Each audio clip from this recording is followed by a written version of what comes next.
I'm sitting in the hospital cafeteria, stirring cold coffee. My hands won't stop shaking. It's been 3 days since Lily started complaining about her stomach, 3 days since the nurse practitioner at her school rolled her eyes and said, "She's just trying to get out of her math test." My daughter is 12 years old. She doesn't fake illness. She's the kid who begged to go to school with a cold because she didn't want to miss her science project presentation. But they didn't know that. They just saw another dramatic preteen. Now we're here. The emergency room doctor said her appendix was close to bursting. Close. We made it just in time, they said. But those 3 days haunt me. 3 days of Lily curled up in pain while adults dismissed her suffering. I watch other families come and go. Some leave smiling. Others leave in tears. I don't know which category we'll fall into yet. The surgery went well, they said. But I can't shake the anger building inside me. Those people almost killed my daughter with their disbelief. Lily's teacher, Mrs. Patterson, was the first to doubt her. When Lily asked to see the nurse on Monday morning, Mrs. Patterson sighed loudly. "Again, Lily? You were just the last week for a headache." Lily told me this while crying in my arms that night. She said Mrs. Patterson made her sit through 2 more classes before finally writing a pass. By then, the pain was worse. The school nurse, Carol Brennan, barely looked up from her computer. She asked a few quick questions, took Lily's temperature, and declared her fine. No fever meant no problem, apparently. She sent Lily back to class with a mint and a patronizing smile. That night, Lily couldn't eat dinner. She lay on the couch, pale and sweating. I called the pediatrician's office, but they were closed. The answering service said to go to urgent care if it was an emergency. Was it an emergency? I didn't know. Lily said the pain came and went. Maybe it was just a stomach bug.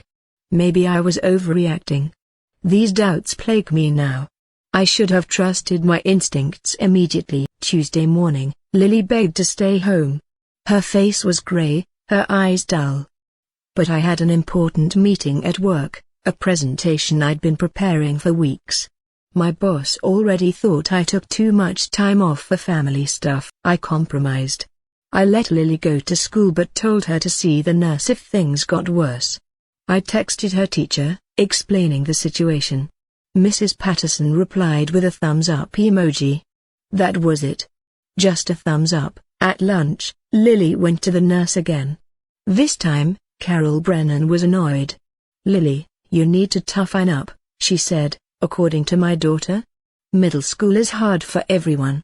You can't run away from your responsibilities." Lily sat in the nurse's office for 10 minutes, then went back to class.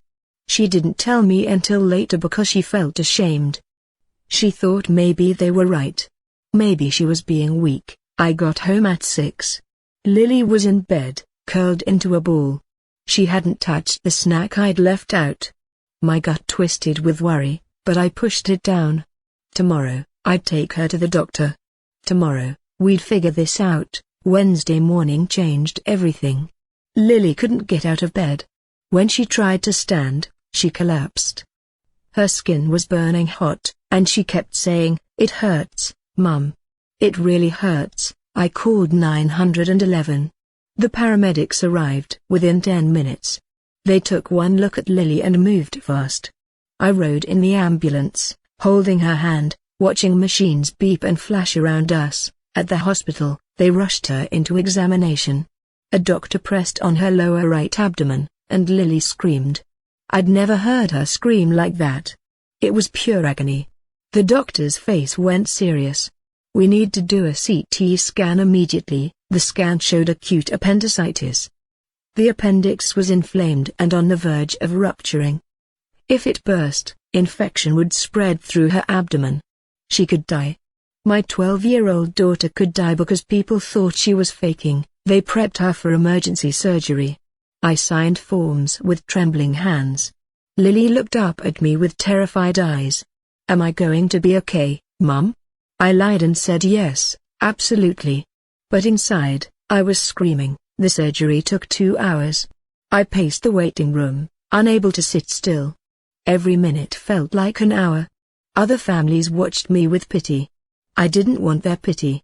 I wanted my daughter safe. When the surgeon finally came out, his expression was grim. "We got it in time," he said. "But it was close. Another few hours and it would have ruptured. She's lucky, lucky." That word made me want to scream. There was nothing lucky about this situation. My daughter suffered for 3 days because adults didn't believe her. That's not luck. That's negligence. I sat by Lily's bedside as she woke up from anesthesia. She was groggy and confused. I held her hand, stroking her hair, whispering that everything would be okay.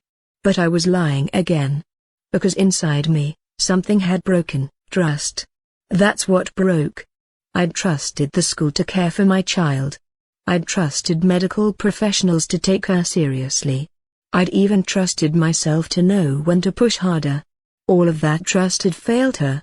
And now I was done trusting. Now I wanted justice. Lily stayed in the hospital for 5 days. Complications from the delayed treatment meant she needed extra monitoring. The infection risk was higher because of how inflamed the appendix had been. During those days, I had a lot of time to think. I replayed every interaction, every dismissal, every moment someone chose not to believe my daughter. The anger grew sharper, clearer. My sister visited on day 3. She brought flowers and stuffed animals. She also brought advice. "You should sue them," she said bluntly. "The school, the nurse. They almost killed Lily." I'd thought about it. Of course I had. But lawsuits are messy, expensive, and emotionally draining. Did I have the strength for that battle while helping Lily recover? Then I looked at my daughter, pale and weak in the hospital bed. She'd lost 12 pounds. She missed school, missed her friends, missed being a normal kid. All because adults didn't take her pain seriously. That's when I decided. I wasn't going to just sue them. I was going to make sure they never dismissed another child again.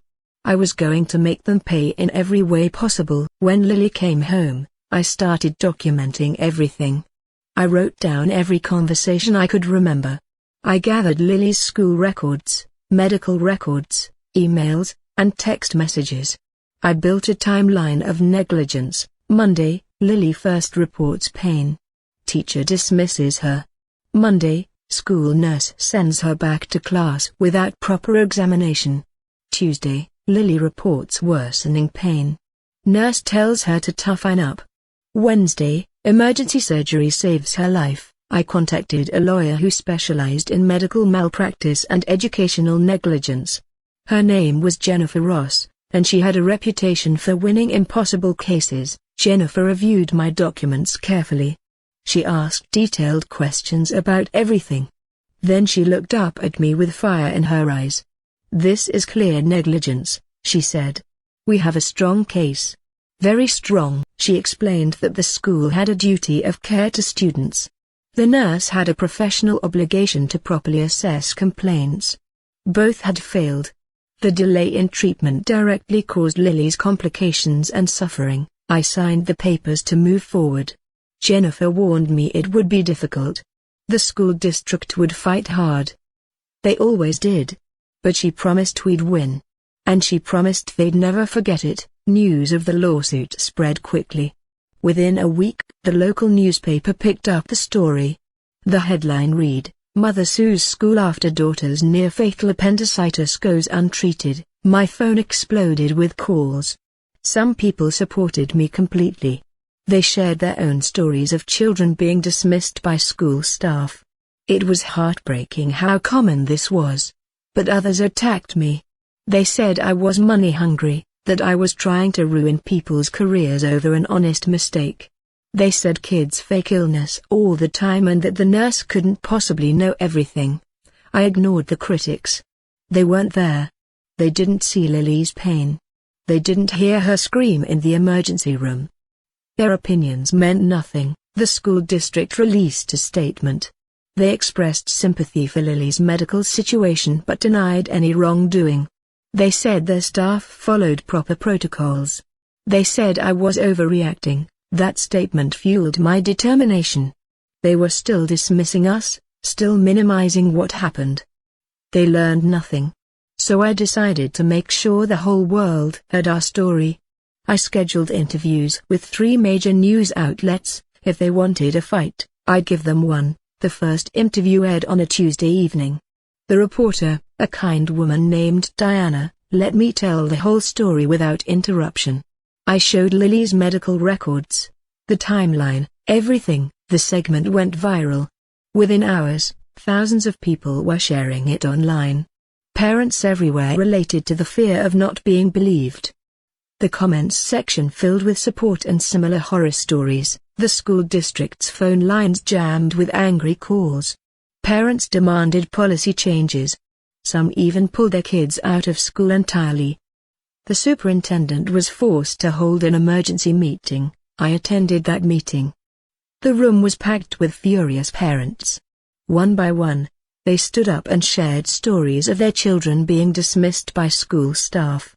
Not just for stomach pain, but for headaches, injuries, breathing problems. The pattern was clear. Carol Brennan, the school nurse, sat in the corner looking small and pale. Mrs. Patterson sat beside the principal, arms crossed defensively. They both refused to make eye contact with me. The superintendent promised to review all policies and provide additional training to staff. But it felt hollow. They were reacting to public pressure, not genuine concern. I wasn't satisfied. Not even close. Jennifer, my lawyer, moved the case forward aggressively. She deposed Carol Brennan first. I wasn't allowed in the room, but Jennifer told me afterward that Carol had been defensive and dismissive. She kept saying Lily didn't display classic symptoms, Jennifer explained. She claimed she followed standard procedure by checking temperature and asking basic questions, but Jennifer tore that argument apart. She brought in expert witnesses, pediatricians and emergency medicine doctors, who testified that Carol's assessment was inadequate. Abdominal pain in children requires more thorough evaluation, especially when persistent. The experts also testified about appendicitis specifically. They explained that symptoms can be subtle at first, especially in children. Fever isn't always present initially. A competent medical professional should know this. Next came Mrs. Patterson's deposition. She tried to claim she didn't remember Lily asking to see the nurse multiple times. But Jennifer had email evidence. She had testimony from other students who witnessed Lily's distress. Mrs. Patterson eventually admitted she thought Lily was dramatic and attention-seeking. She said this on record. Jennifer smiled when she told me. That admission just won us the case, she said. I should have felt victorious. But mostly I just felt tired and sad. While the lawsuit progressed, I focused on Lily's recovery. She was physically healing well, but emotionally she was struggling. She had nightmares about the hospital. She was afraid to go back to school. I didn't blame her. How could I send her back to a place where adults ignored her suffering? Where her teacher thought she was dramatic and her nurse thought she was weak? I enrolled her in a different school across town. It was smaller, with a better reputation for student care. The staff then knew our story. They promised to take every health complaint seriously. Lily's first day at the new school was hard. She clung to me at drop-off, tears in her eyes. What if they don't believe me either? She whispered. I knelt down to her level. If you ever feel sick, you tell them. And if they don't listen, you call me immediately. I will always believe you, baby. Always. She nodded and went inside. I sat in my car and cried. My daughter shouldn't have to fear asking for help. No child should. That's why this fight mattered so much. I wiped my tears and drove to Jennifer's office. We had a strategy meeting. The trial date was set for 3 months away. It was time to prepare our final attack. The school district offered a settlement. It was substantial, enough to cover all of Lily's medical bills plus additional compensation for pain and suffering. Jennifer presented it to me with a neutral expression. It's a good offer financially, she said. But there's a catch. They want a non-disclosure agreement. You couldn't talk about the case publicly anymore. I stared at the number. It was life-changing money. We could move, pay off debts, secure Lily's future. But we'd have to stay silent. The school district would never have to publicly admit wrongdoing. I thought about all the other parents who'd shared their stories. I thought about the children still attending that school, still seeing Carol Brennan when they felt sick. If I took this settlement, nothing would really change. No, I said firmly. I want them to admit what they did. I want public accountability. I want policy changes in writing. Money isn't enough. Jennifer smiled. I was hoping you'd say that. She'd been in this business long enough to know that some fights aren't about money. They're about justice. We rejected the settlement. The school district could have to face us in court. And the whole world would be watching. As the trial date approached, the media attention intensified. National news outlets picked up the story. Parent advocacy groups reached out to offer support. I became the face of a movement I never intended to lead. People called me brave. They said I was standing up for all children. But I didn't feel brave. I felt exhausted and angry and scared. What if we lost? What if the jury didn't believe us?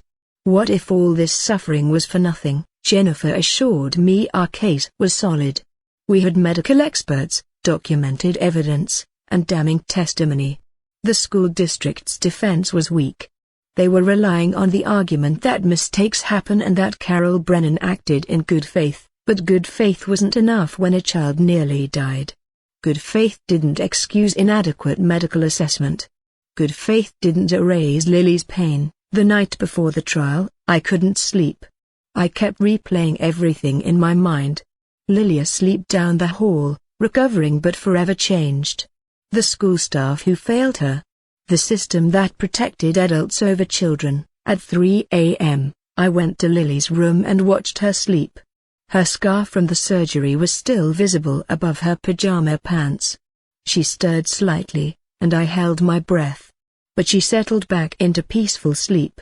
I made a silent promise to her then, I would win this. For her. For every child who'd ever been dismissed and ignored. The courtroom was packed on day one. Journalists filled the back rows. Parent advocates sat behind me in solidarity. The school district's lawyers looked expensive and confident. Jennifer delivered our opening statement with passion. She laid out the timeline clearly. She showed photos of Lily in the hospital, weak and in pain. She described the medical complications that resulted from delayed treatment. Several jury members looked visibly upset. The school district's lawyer tried to paint this as a tragic situation but not negligence. He argued that Carol Brennan made reasonable judgments based on available information. He claimed that appendicitis symptoms can be misleading, that even experienced doctors sometimes miss it. But Jennifer was ready for this. Our first witness was Dr. Reeves, a pediatric surgeon with 30 years of experience.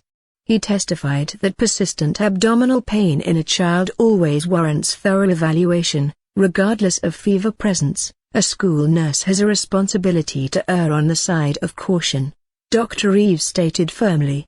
When a child reports significant pain multiple times over multiple days, that's a red flag. That requires proper medical assessment, not dismissal. The school district's lawyer tried to shake him on cross-examination. But Dr. Reeves was unflappable. He'd seen too many cases like Lily's. He knew the truth. Day 2 brought Carol Brennan to the stand. She looked nervous, fidgeting with her hands as she was sworn in. The school district's lawyer questioned her first, trying to establish her credentials and experience. Carol had been a school nurse for 15 years. She dealt with thousands of student complaints. She described the challenges of distinguishing real medical issues from children trying to avoid class or tests. Kids fake illness all the time, she said, looking at the jury. It's part of my job to make those judgment calls. Then Jennifer stood up for cross-examination. She was calm but deadly. Mrs. Brennan, how many times did Lily come to see you during that week? Twice, I believe, and both times she complained of abdominal pain. Yes. Did you take her temperature both times? Yes. It was normal. Did you palpate her abdomen? Press on the area where she indicated pain. Carol hesitated. I asked her where it hurt. She pointed to her stomach. But did you physically examine her? Press on the area to assess the pain. Another hesitation. No. She said it hurt when she pressed on it herself. Jennifer pounced. So you took a 12-year-old's word for the physical assessment instead of conducting one yourself? Carol's face flushed. I made a judgment call based on her presentation and symptoms, a judgment call that nearly killed her. The courtroom erupted. The judge called for order. But the damage was done. The jury had heard the truth. Mrs. Patterson testified next. She was more defensive than Carol, insisting she'd acted appropriately. Jennifer asked her about the text message exchange we'd had when I told her Lily was in pain. You responded with a thumbs up emoji. Is that correct? Mrs. Patterson shifted uncomfortably. Yes. I was busy. I acknowledged receipt of the message. You didn't think a child's abdominal pain warranted more than an emoji? I assumed if it was serious, the parent would keep the child home. Jennifer paused, letting that statement sink in. So you put the responsibility back on the parent rather than taking action yourself? I'm a teacher, not a doctor. I suggested Lily see the nurse, after making her sit through 2 class periods first, correct? Mrs. Patterson had no good answer. She tried to explain that she couldn't send every student who complained of minor issues to the nurse. But Jennifer kept pressing, kept highlighting each decision that delayed Lily's care. By the time Mrs. Patterson left the stand, she looked defeated. The jury's expressions had shifted from neutral to sympathetic, toward us. I felt the tide turning. We were winning. The school district called their own medical expert, Dr. Hammond. He was polished and confident, testifying that appendicitis is notoriously difficult to diagnose in early stages, even in emergency rooms with advanced equipment. Doctors sometimes miss appendicitis initially, he said.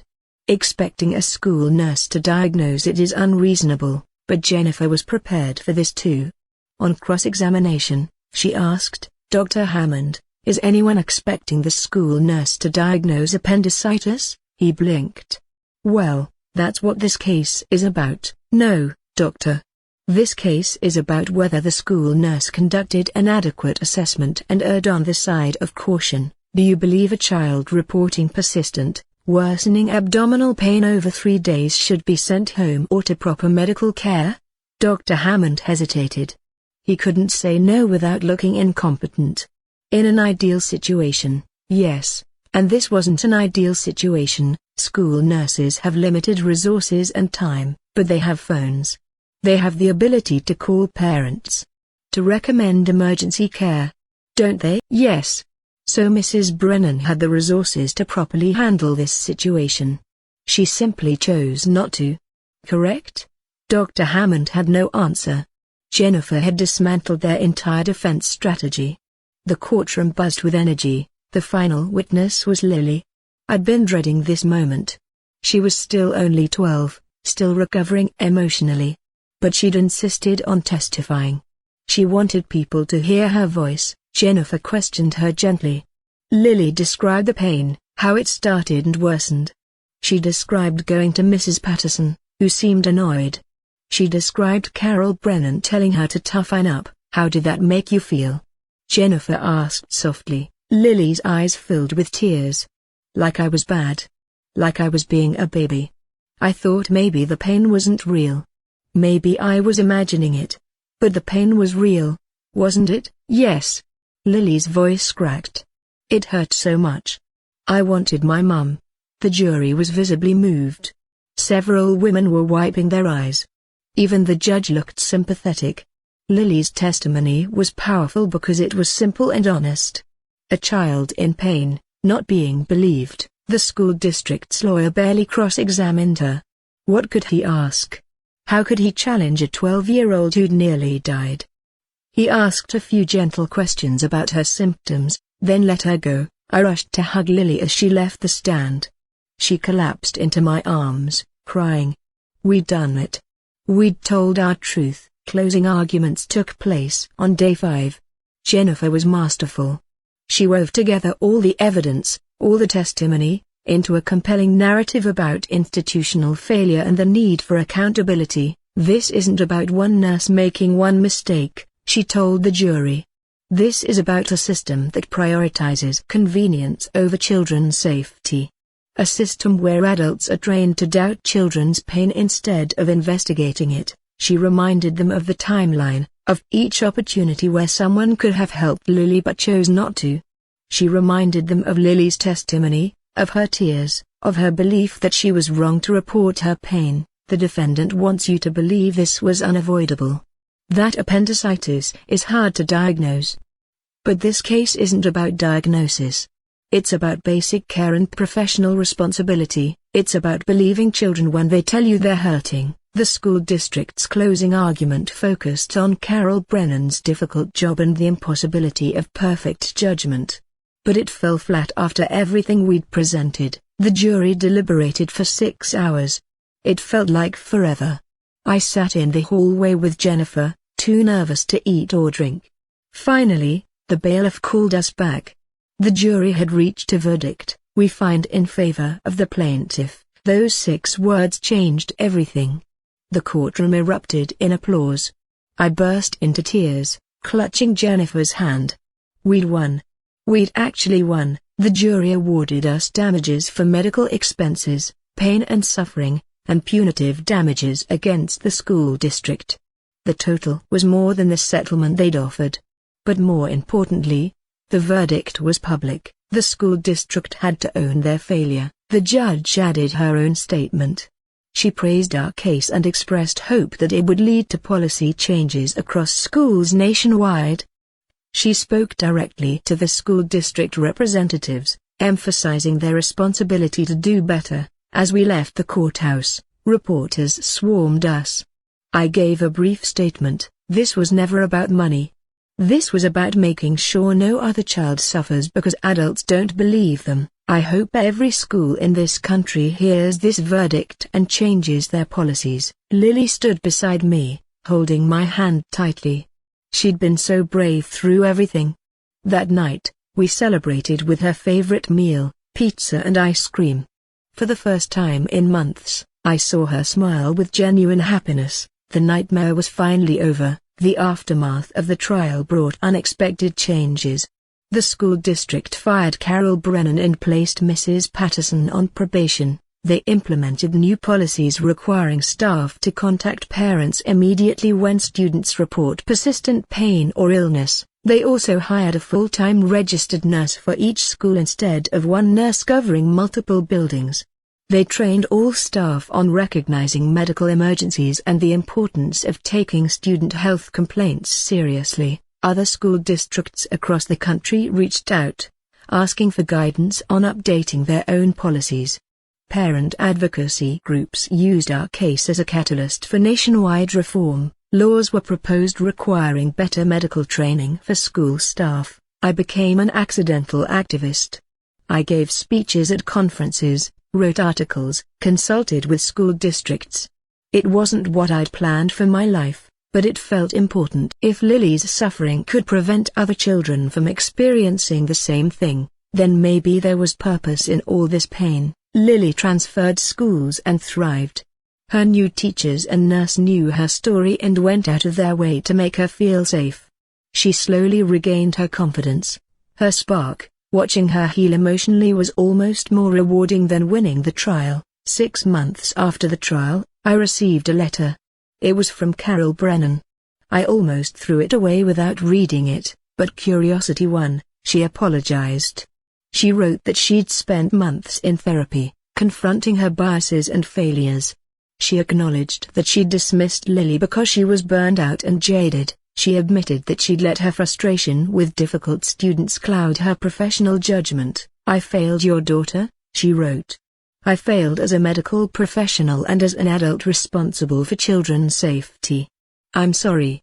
I know that's not enough, but it's true." The letter surprised me. I'd expected her to remain defensive forever. Instead, she took accountability. "It didn't erase what happened, but it showed growth," I wrote back.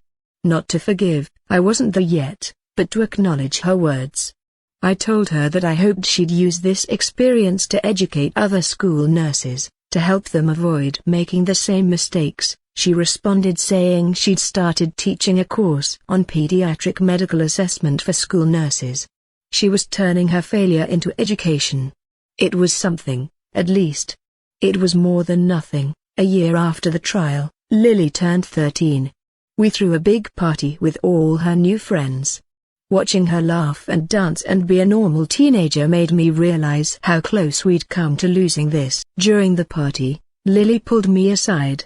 "Mom, thank you for fighting for me. For making them listen." I hugged her tight. "You never have to thank me for that. Ever. That's what mothers do. We believe our children.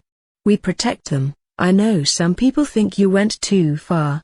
That you should have just taken the money and moved on." I pulled back to look at her face. "Do you think I went too far?" She shook her head firmly. "No. You made things better for everyone. You made sure they can't do this to someone else." That was all the validation I needed. My daughter understood why we'd fought so hard. She saw the bigger picture. She knew it wasn't about revenge or money. It was about justice and protecting others. The party continued, and I watched Lily with her friends. She had her whole life ahead of her. She was healthy, happy, thriving. That's what mattered most. Everything else, the trial, the publicity, the activism, was just ensuring other kids got to have their whole lives too. Looking back now, 2 years later, I see how much changed. Not just for us, but systemically. The policies we forced into place have become models nationwide. States passed laws requiring better medical protocols in schools. Training programs changed to emphasize believing children's health complaints. I still get emails from parents thanking me. They share stories of schools taking their children seriously because of the precedent we set. They tell me about early diagnoses, about illnesses caught in time, about children whose voices were finally heard. These stories fuel me on hard days. Because there are still hard days. Lily still has occasional nightmares. I still struggle with guilt over not acting sooner. The trauma doesn't disappear just because we won, but we've healed too. Lily's scar is just a thin white line now. She plays soccer again, excels in school, dreams about becoming a doctor. She wants to be the kind of doctor who listens to kids, who believes them, who takes their pain seriously. I've found my purpose in this unexpected advocacy work. I consult with schools, train staff, speak at medical conferences. I've turned our tragedy into something meaningful. Not because I wanted to, but because it matters. The money from the lawsuit sits mostly untouched. We used some for Lily's college fund and for me to reduce my work hours. The rest I've donated to pediatric medical research and programs that educate school staff, because it was never about the money. It was about making them pay in the only way that truly matters, by forcing change, by ensuring accountability, by making certain that Carol Brennan, Mrs. Patterson, and every school professional across the country knows they cannot dismiss children's pain without consequences. They said my daughter was faking it. They rolled their eyes and told her to toughen up. They sent her back to class while her body was failing. And she almost died, so yes, I made them pay. Not with suffering or revenge, but with the weight of change. With new policies and better training and a legal precedent that says children's voices matter. With a system that's a little bit safer now because we refuse to stay silent. Lily is 14 now, healthy and strong. When she has children someday, they'll grow up in a world slightly better than the one she navigated. A world where my stomach hurts is met with concern, not skepticism. That's how I made them pay. Not with anger, but with justice. Not with bitterness, but with change. They tried to silence my daughter's pain. Instead, her voice echoed across an entire nation, demanding that every child's suffering be taken seriously, and that's a payment that will last forever.